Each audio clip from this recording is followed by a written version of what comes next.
In this lesson, I want to talk about the keywords we've added to our source code in several spots. The keywords I'm referring to are the async keyword, the await keyword, and the task of T keyword. And you see all three of these in the get Flickr images method in our Flickr image class. So these keywords are newly added to C# 5.0, and they're generally referred to as the new async feature, which is short for asynchronous or asynchronicity or asynchrony. Okay, I've heard all three used. In a nutshell, this feature is a simplified way of improving the performance of the app and making it more responsive to the end user without the complexity of writing a multi-threaded application. If you call a method in the Windows Phone API or some other library that supports async that could potentially take a long time, the method will say, essentially, I promise to get those results to you, or I promise to do that work as soon as possible, so you go on and do your business and I'll let you know when I'm done. So then the app can continue executing and even exit out of method contexts and at the point when it actually needs the results, then it can stop there. But other work can be going on and it doesn't have to be waiting on other code that might take a long time to execute. Okay, so another word for this in computer programming terminology is a promise. Under the hood, whenever you compile this source code, the compiler picks apart the source code and it implements a complex series of statements in the intermediate language to allow asynchronicity to happen flawlessly, and it does it usually without the use of multiple threads. Okay, so when is async? When is it best used? It's for operations that have a high degree of latency but are not compute intensive. All right, so for example, we want to retrieve data from a web API like we're doing with the, right here, this getString async method. Now before async, we'd make a call out to the web server, and that could take a long time. I mean, your phone has to connect to the internet, it has to make the call, the server on the other side has to determine the results and pass it all that information back. So that could take a second, maybe 2 seconds, maybe a worst case scenario, you got a bad connection on your phone or whatever the case might be, it could take 3 seconds, which even a second is an eternity in computing. But the phone's processor is just sitting around, it's not busy, it's just waiting for an answer, right? So this is known as I/O bound. I/O means in, out. So things like information in or out from to and fro the file system, the network, the camera, and so forth. They involve I/O bound operations, and they're good candidates for async. In fact, the Windows Phone API designers decided to bake in async to all I/O bound operations, forcing you and I, the developers, to keep the phone responsive to the end user by forcing us to use async functions like getString async. Here we have, and when we called out on HTTP, right, using the HTTP client class.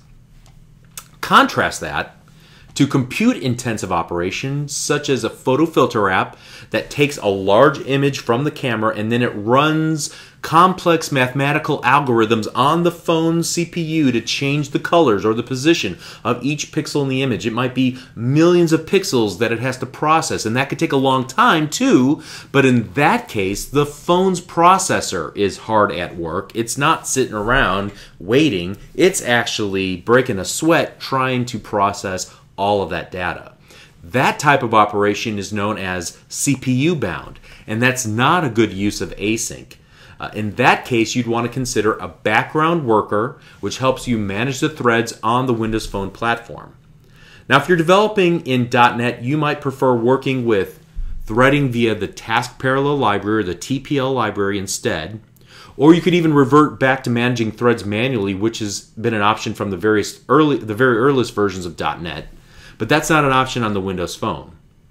So understanding multi-threading, parallel programming, the Task Parallel library, and even background workers on the phone are way beyond the scope of this series and especially this lesson. It's a very large topic, and I'm not going to lie to you, it often makes my head spin when I try to study it. But if you want to learn a little bit more about async, specifically how it applies to the Windows runtime, if you're building on the Windows RT API, and you just want to understand async in general, this is a great article to start with.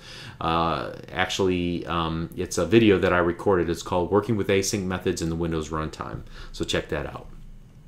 And you might also want to read in the comments below that video where I further explain this idea. That should be sufficient for now.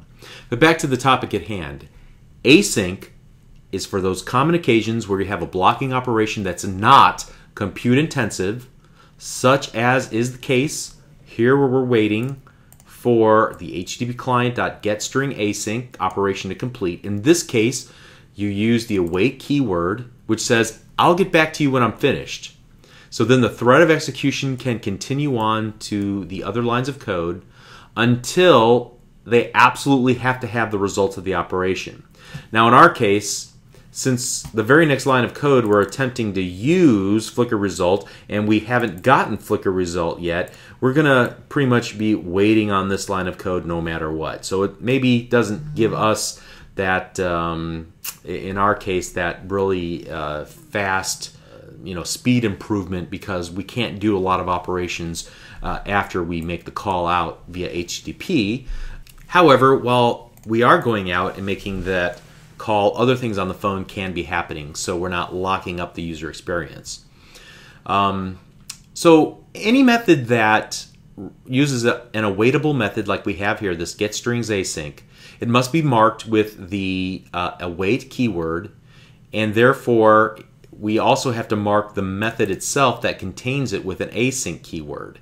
And if it's supposed to return a value, like in our case we're trying to return a list of Flickr image, then that return value has to be wrapped in a task of T, like we did here where we wrapped our list of Flickr image with a task of T around it. Okay.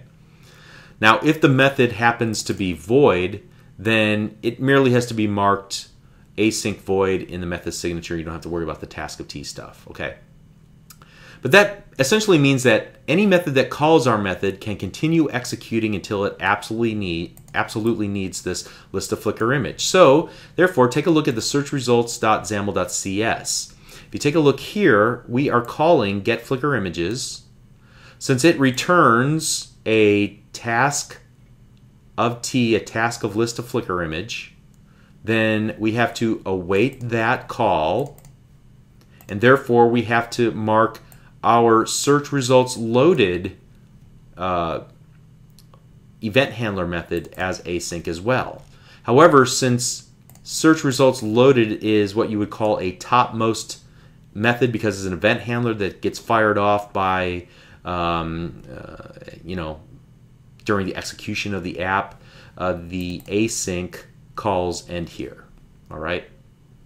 So again, remind me why we're doing all this. Well, it's in hopes of making our app more responsive. This operation should not be blocking the phone's processor from taking on other tasks, or the phone itself from answering a phone call or running background tasks on behalf of other apps. It won't prevent the user from selecting any of the hardware buttons on the phone and getting an instant response. All right, so to recap, the big takeaway in this lesson is what async is and how it works and what scenarios it was designed to address, and its overall purpose, and that is to keep the phone and your apps as responsive as possible during long-running I/O-bound operations. Okay, so we'll pick up the development of our app in the very next lesson. We'll see you there. Thank you.